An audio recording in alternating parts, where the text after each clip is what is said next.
I'm Anders Melpass. I'm the founder and CEO of Drop Designs.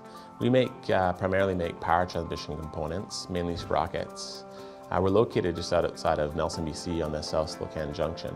And we've been able to be here mainly because the implementation and adoption of technology through manufacturing process.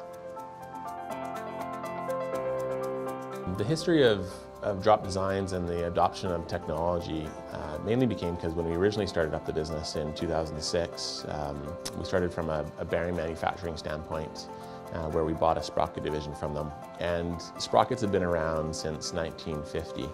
And so the adoption of technology hasn't really been there. It's an old school industry and nobody really adopts. It's also primarily known as an industry that's been mainly import-export from overseas manufacturing.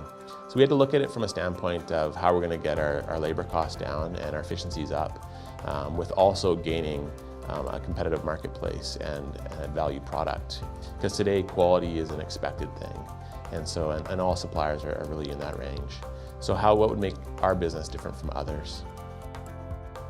So through the implementation and use of Microsoft AX, we found sort of three main areas of technologies that we've bridged.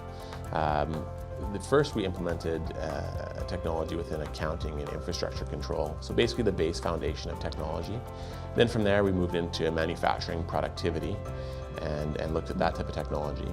And then from there, through the pipeline of increasing our manufacturing productivity, we moved into a sales growth.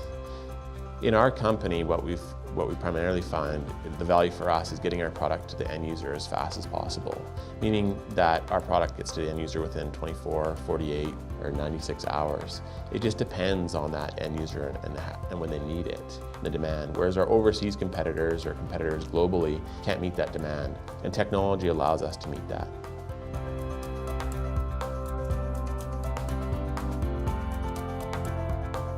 So through the adoption of digital technologies, we've seen a growth in our revenue, or at least attributed to our revenue, of roughly 44% in the last year. Year-over-year gains within our organization have been between 22% and 48%. This year projecting roughly the same as last year, which is roughly 44%. The adoption of digital technology has not just been perfect. There's always been bumps around and bumps over the hills. But what we've found is through the use of technologies and adoption, we've continually moved forward and strived as a business.